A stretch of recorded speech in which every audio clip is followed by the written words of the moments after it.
En las Islas Chatham se está llevando a cabo un ambicioso cambio hacia la energía renovable. ¿Alguna vez te has topado con una isla donde el pulso del tiempo desafía las normas y la historia resuena con narrativas escalofriantes? Bienvenido a lo nunca contado. Únanse a nosotros.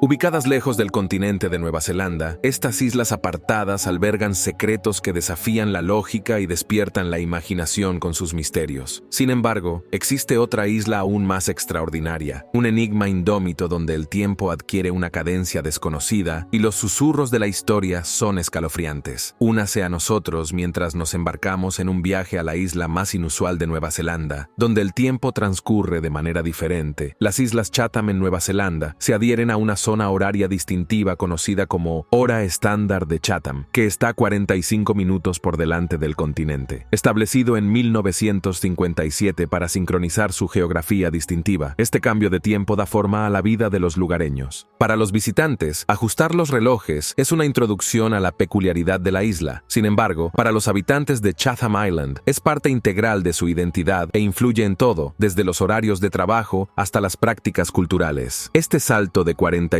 minutos no se trata solo de tiempo, se trata de alinearse con los ritmos de la naturaleza, vivir por delante. Aunque profundamente conectadas con Nueva Zelanda, las islas fomentan una comunidad resiliente. Su distinción temporal ha dado forma a una cultura autosuficiente basada en la confianza mutua y las experiencias compartidas. Esta zona horaria no es una simple peculiaridad, es un símbolo de la historia de los isleños y de su viaje único a través del tiempo. La historia de las Islas Chatham se desarrolla como un tejido con hilos de épocas pacíficas y tiempos turbulentos. Entre 1001 y 600, un valiente grupo se embarcó en un extraordinario viaje que se cree que zarpó de la isla sur de Nueva Zelanda, aventurándose en las vastas e inexploradas extensiones orientales durante un período prolongado. Tras soportar un viaje de 500 millas a través de mares turbulentos, no encontraron rastro de tierra. Fue una búsqueda incesante hacia lo desconocido hasta que por fin aparecieron islas distantes en el horizonte. Un descubrimiento que ahora se conoce como las Islas Chatham. Ubicados entre los pliegues del dominio de Nueva Zelanda, estos intrépidos viajeros bautizaron el nuevo refugio Rekau, que significa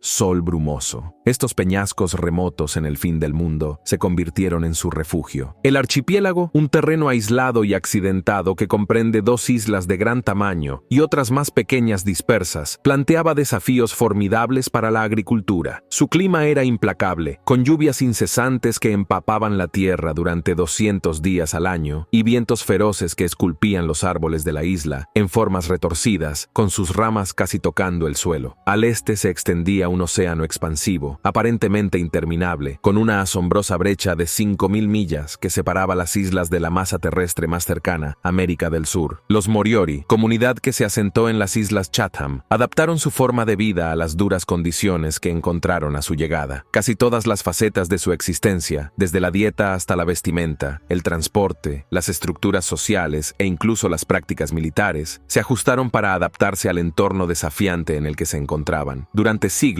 adoptaron un estilo de vida pacífico de cazadores-recolectores, en armonía con su entorno. Sin embargo, su existencia pacífica se hizo añicos en 1835, cuando miembros de dos tribus maoríes de Nueva Zelanda continental llegaron a las Islas Chatham. Este encuentro condujo a un evento devastador en el que una parte significativa de la población Maori, entre un sexto y un quinto, fue asesinada y los supervivientes fueron esclavizados. La llegada de estas tribus maoríes sigue envuelta en un velo de misterio, lo que deja preguntas sin respuesta sobre sus motivos y circunstancias y deja un vacío en la comprensión histórica. Según el folclore moriori, compartido por el historiador neozelandés James Belich, al hacer de los pueblos sus cuentos ancestrales, hablan de sus dioses guiándolos hacia el este, donde se aventuraron a colonizar nuevas tierras. Los Moriori, provenientes del mismo linaje marinero que atravesó vastas extensiones de los océanos del mundo, utilizando canoas de doble casco, fueron parte de esta antigua tradición de exploración y asentamiento a través del Pacífico, desde Nueva Zelanda hasta Hawái y las Islas de Pascua. Este trágico acontecimiento de 1835 contrasta marcadamente con la existencia pacifista de siglos de Moriori. La llegada de las tribus maoríes alteró drásticamente el curso de su historia, dando lugar a un periodo de inmenso sufrimiento y subyugación para el pueblo Maori. Las Islas Chatham, a diferencia de algunas de sus contrapartes tropicales como Fiji o Vanuatu, y distintas de masas de tierra masivas como Nueva Zelanda, ocupan un espacio único. La isla Chatham, la más grande de las dos islas principales, se extiende aproximadamente 30 millas de ancho y una parte importante de su territorio está dedicada a una laguna central. Estas islas, formadas por la actividad volcánica, cuentan con impresionantes acantilados de basalto que las rodean, presentando un paisaje variado y cautivador dentro de un área relativamente compacta. La topografía de las Islas Chatham es un espectáculo de diversidad, desde colinas y valles hasta ríos y arroyos serpenteantes, todo bajo una exuberante capa de helechos y palmeras Nikau. Las islas crean un mosaico pintoresco. Al sur se encuentra la isla Pitt, que constituye aproximadamente una décima parte del tamaño de la isla Chatham. Las islas experimentan temperaturas que alcanzan máximas de aproximadamente 65 grados Fahrenheit en enero, lo que las hace frías e inclementes, no apto para el cultivo de hortalizas tradicionales polinesias como la batata, el taro o el ñame. Lo que distingue a las Islas Chatham no es solo su tamaño, sino también su carácter distintivo ecológico. Desprovistas de mamíferos terrestres nativos, estas islas son el hogar de una próspera población de aves playeras de piernas largas y aves del bosque, incluido el gorjeante tuí y el melodioso pájaro campanero. La ausencia de mamíferos terrestres crea un entorno único donde la vida aviar ocupa un lugar central, contribuyendo a la identidad ecológica de la isla.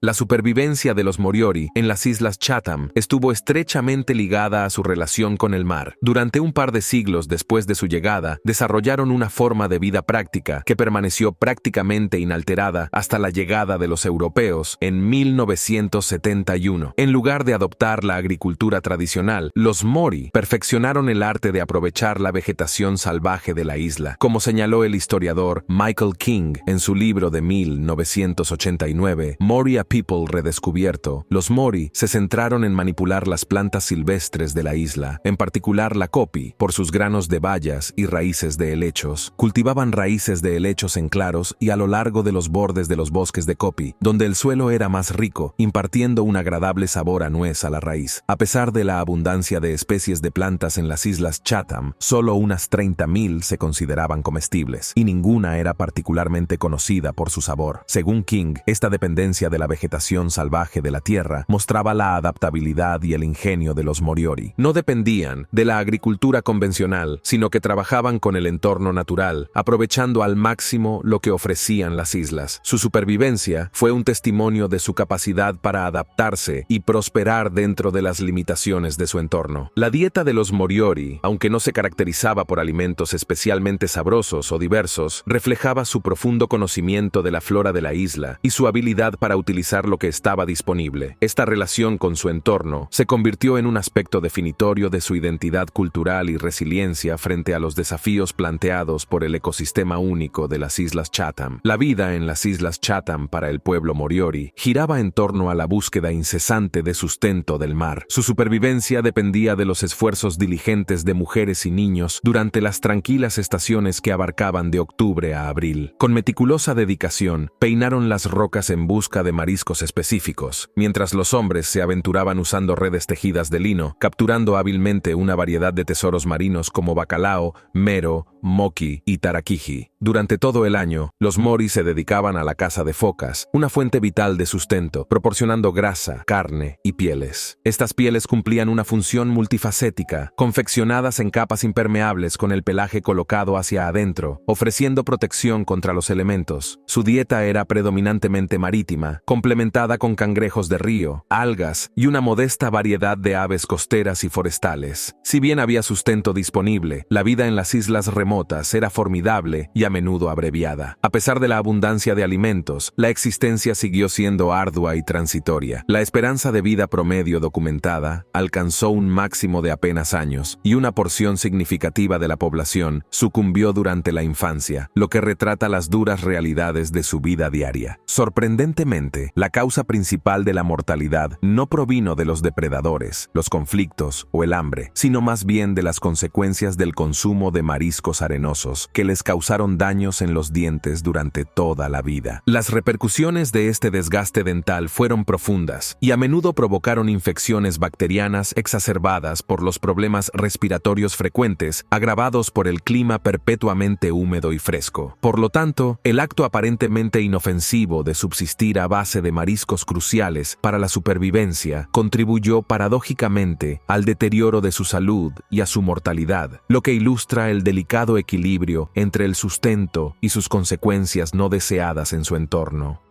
Los Moriori llegaron a las islas Chatham a bordo de canoas de doble casco, pero la supervivencia exigía innovación. Estas canoas se transformaron y evolucionaron hasta convertirse en embarcaciones más adecuadas para navegar por los turbulentos mares que rodean el archipiélago. Conocidas como corari o balsas de lavado, se construyeron con juncos atados que formaban el piso y los costados, utilizando algas infladas para mantenerse flotantes en medio del duro clima y las aguas agitadas. Algunos carari medían hasta 50 pies de largo y se usaban para viajes a rocas costeras donde se cazaban focas y albatros. Sin embargo, las adaptaciones más significativas se extendieron más allá de la dieta o el transporte marítimo. La naturaleza remota de su existencia, con una pequeña población de apenas 2.000 individuos, requirió una reforma en las estructuras sociales y políticas, así como en los métodos de resolución de conflictos. Los asentamientos Moriari, compuestos por hasta 100 personas, estaban dispersos por las islas más grandes. En 1873, la revista Catholic World publicó una extensa entrevista con Koche,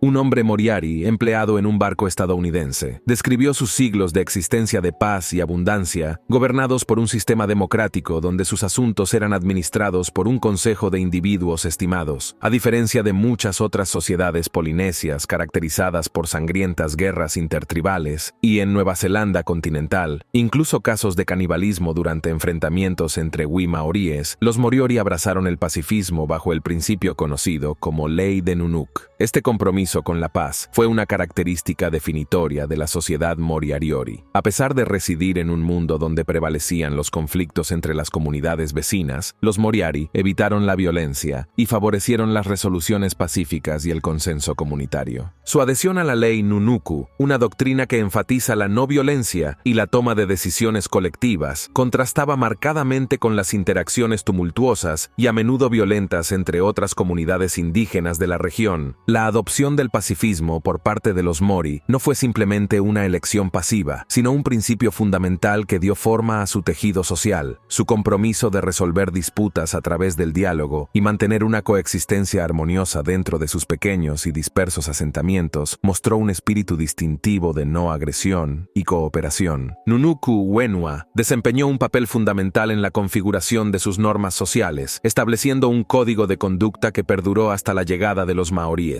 La ley que proclamó, según lo relata Alexander Shand, incluía un decreto solemne, Korro Patutangata Meitaputake, que se traduce como que el homicidio debe cesar de ahora en adelante, para siempre. Esta ley fundamental encapsulaba la esencia de las creencias Moriori, priorizando la paz y prohibiendo quitar vidas humanas. En los casos en que la confrontación física se volvía inevitable, a los hombres Moriori se les permitía participar en combate utilizando postes tupuro de aproximadamente el ancho del pulgar de un hombre y un par de pies de largo. Sin embargo, existía una estipulación crítica de que el conflicto debía cesar de inmediato. Esta estricta adhesión a la no violencia era un principio central de su sociedad, donde, incluso en medio de la confrontación, la preservación de la vida tenía prioridad. El decreto de Nunuku Wanua tenía una importancia inmensa y sirvió como principio rector y advertencia. Según lo narrado por King, que tus entrañas se pudran el día que desobedezcas. Esta severa advertencia tuvo profundas implicaciones. Al enfatizar la severidad de desafiar la ley sagrada de la no violencia establecida por Nunuku Wenua, subrayó la creencia profundamente arraigada en la santidad de la vida y las graves consecuencias que aguardaban a quienes ignoraran este principio fundamental de la sociedad Moriori.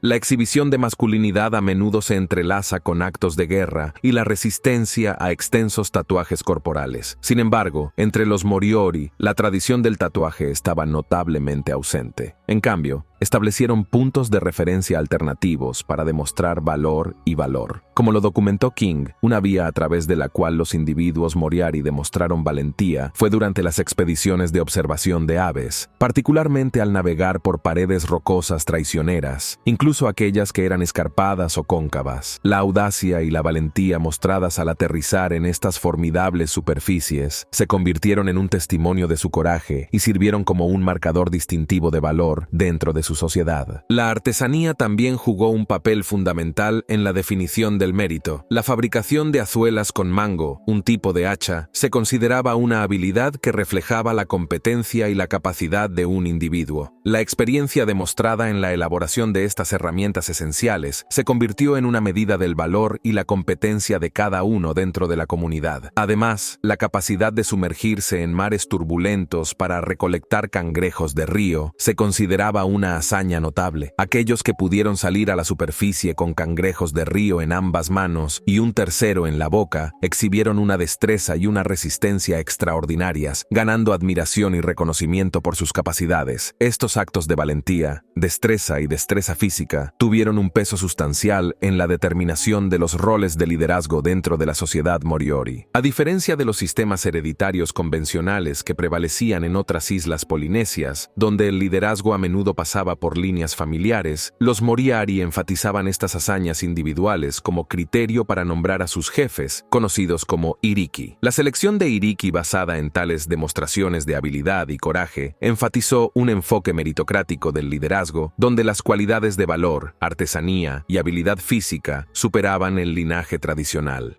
El relato de Shan ofrece una visión vívida del estilo de vida único y la dinámica social del pueblo Moriari a finales del siglo XIX, arrojando luz sobre su enfoque distintivo para la resolución de conflictos y sus prácticas de vida sostenible. En lugar de recurrir a la guerra, las tribus Mori participaron en expediciones organizadas a los territorios de las demás. Estas expediciones, aunque parecían campañas militares con encantamientos pronunciados para lograr el éxito, carecían de conflicto real. La naturaleza ritual de estos encuentros, similares a encantamientos o posiblemente parecidos al haka maorí, ejemplificó su método de resolver disputas a través de gestos ceremoniales en lugar de confrontaciones violentas. El modo de vida predominante de los Moriori estaba marcado por la coexistencia pacífica. Se casaron jóvenes, vivieron en casas sin fortificar y aisladas con corteza para abrigarse, y en épocas de abundancia disfrutaban de 3 comidas al día. Sin embargo, durante los periodos de escasez, redujeron su consumo a una sola comida, lo que demuestra su adaptabilidad a las condiciones ambientales fluctuantes. Por lo tanto, la ley puede haber actuado como una medida protectora, asegurando que las disputas se resolvieran a través de medios no violentos y minimizando el daño potencial dentro de su sociedad tan unida.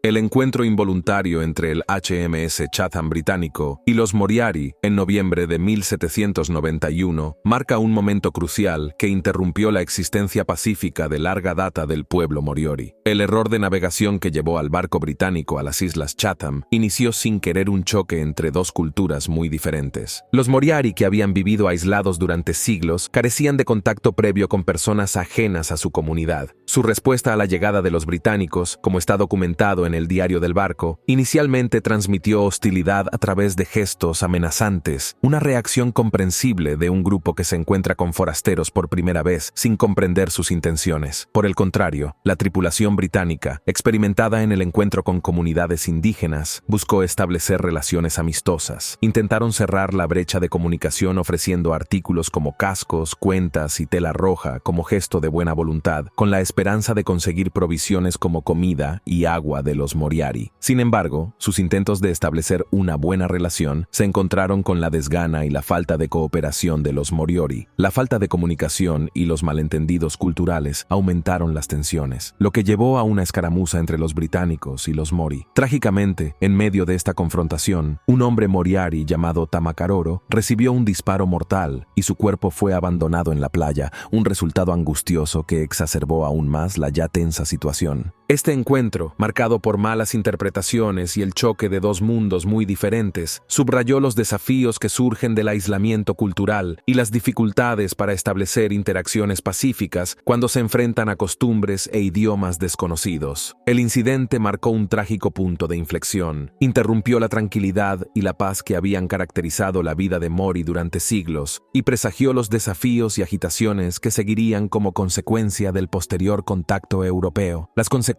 del encuentro entre los británicos y los Moriori dejaron un profundo impacto en las percepciones de Mori y sus acciones posteriores. A pesar de sus malas interpretaciones iniciales, los Moriori creían que habían transgredido la ley de Nunuku al entrar en conflicto con los recién llegados. En reconocimiento de esta presunta violación, el cuerpo de Tamakaroro fue dejado en la orilla como un gesto simbólico que significa su reconocimiento de las malas acciones y el deshonor infligido a su ley ancestral. Contrariamente a la creencia inicial de Mori de que los británicos eran caníbales, pronto se dieron cuenta de que los recién llegados, el pueblo del sol, no eran las figuras malévolas que habían temido. Cuando los británicos se marcharon, los Moriori decidieron eso al regresar los visitantes. Darían un signo de paz, esperando reconciliar sus encuentros pasados y mantener relaciones armoniosas. Sin embargo, la posterior afluencia de barcos extranjeros a las islas Chatham, en tan solo 50 años, marcó un punto de inflexión devastador para los Mori. Si bien los registros oficiales eran limitados, llegaron barcos británicos y australianos que explotaron los recursos naturales de la isla. La caza de focas se volvió rampante e indiscriminada, con miles de animales sacrificados, a diferencia de los Moriori, que tradicionalmente habían cazado de forma sostenible focas machos mayores. El impacto de esta caza no regulada fue catastrófico para los Moriari y el ecosistema de la isla. Las prácticas de los cazadores de focas europeos dieron lugar a la matanza masiva de focas, dejando los cadáveres en descomposición en las islas. El hedor de estos restos en descomposición ahuyentó a las focas restantes, lo que provocó una drástica disminución de su población. En la década de 1830, las otrora abundantes focas prácticamente habían desaparecido de las islas, privando a los Moriari de una fuente crucial de alimento, combustible y ropa de invierno. La devastación causada por la explotación imprudente de los recursos naturales por cazadores de focas extranjeros exacerbó los desafíos que enfrentan los Mori, alterando gravemente su forma de vida tradicional y erosionando sus medios de subsistencia.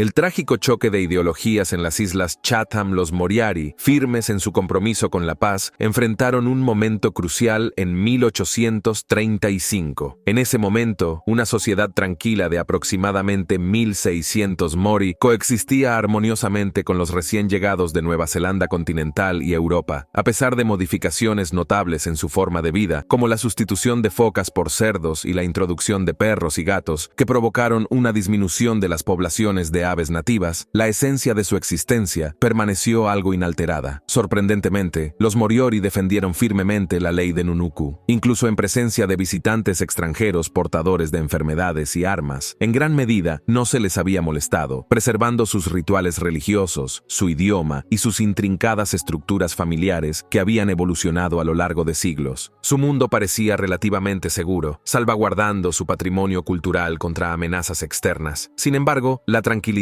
se hizo añicos en 1835 con la llegada de alrededor de 500 individuos de las tribus maoríes Ngati Tama y Ngati Mutunga, proveniente de lo que actualmente es Wellington, Nueva Zelanda, decididos a reclamar la tierra mediante la práctica tradicional de caminar por la tierra, atravesaron la isla. Esta afluencia de recién llegados, impulsada por el deseo de territorio, precipitó un cambio catastrófico. Trágicamente, el conflicto se produjo cuando los Mori, que valientemente buscaban mantener sus territorios o expresar su desacuerdo, fueron recibidos con una violencia despiadada. Aquellos que resistieron la incursión e intentaron defender sus distritos ancestrales fueron masacrados sin piedad, destrozando el otrora pacífico paisaje de las islas Chatham. La invasión marcó un marcado alejamiento del espíritu no violento de los Moriori, empujándolos a un período de confrontación desgarrador y devastador. La introducción de esta nueva ola de colonos alteró el delicado equilibrio que había existido, hundiendo a los Moriari en una lucha para proteger su tierra natal y su forma de vida contra la formidable fuerza de los invasores. A raíz de la invasión sin precedentes, aproximadamente 1.000 Moriari se congregaron para deliberar su respuesta.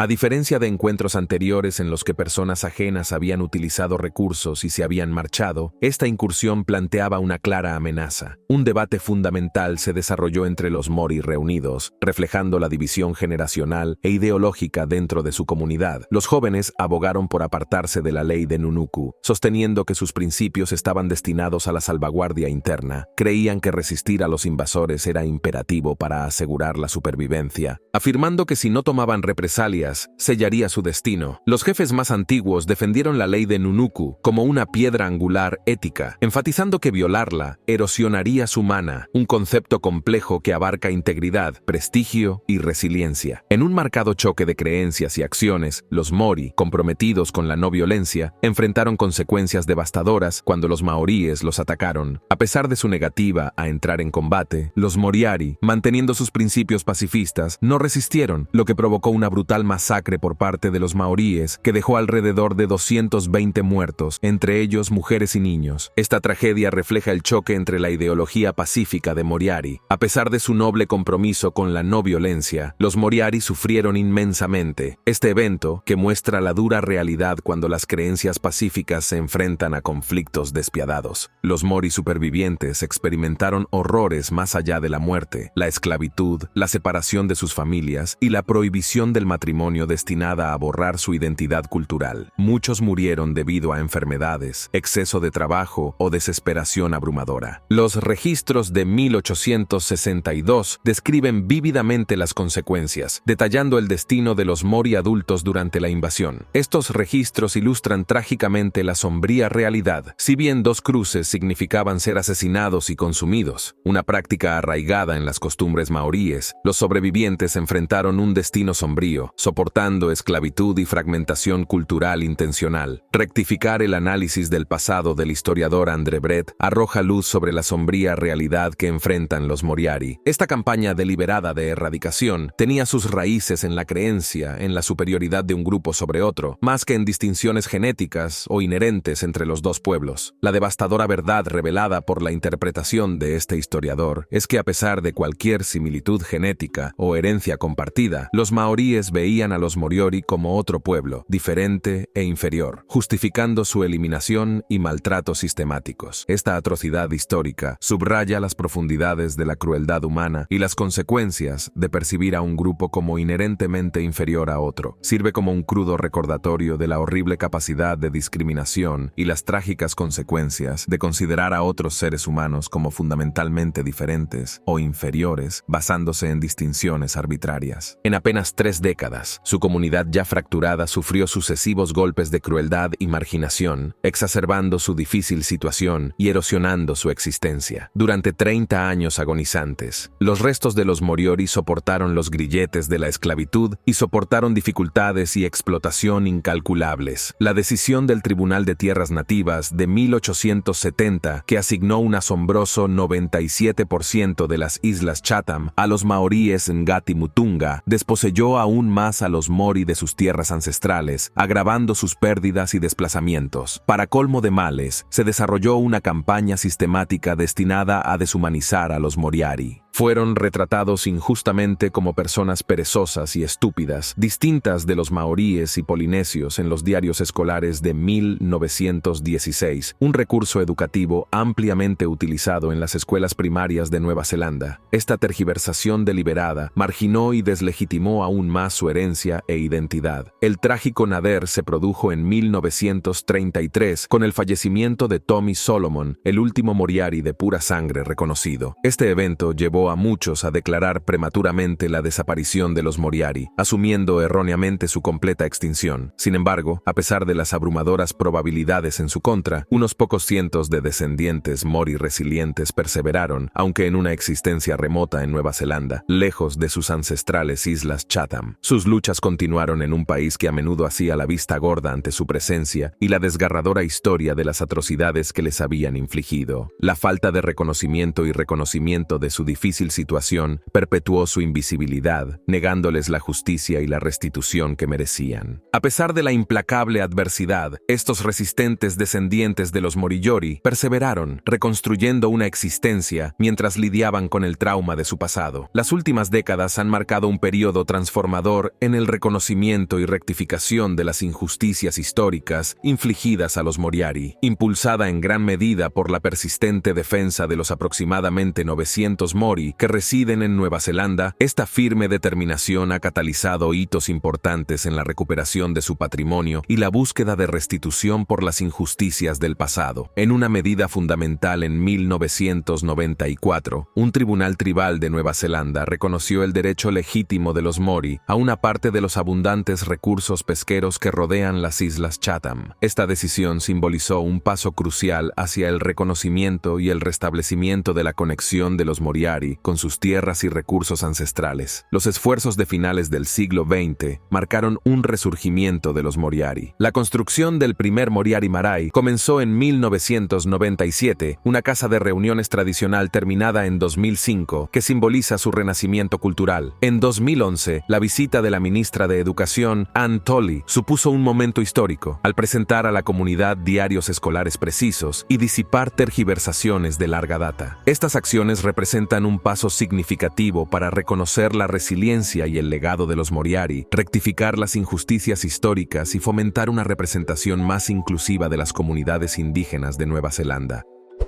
Cuéntanos en los comentarios, queremos saber tu opinión y leerte. Muchas gracias por ver, y no lo olvides, nosotros somos Lo Nunca Contado.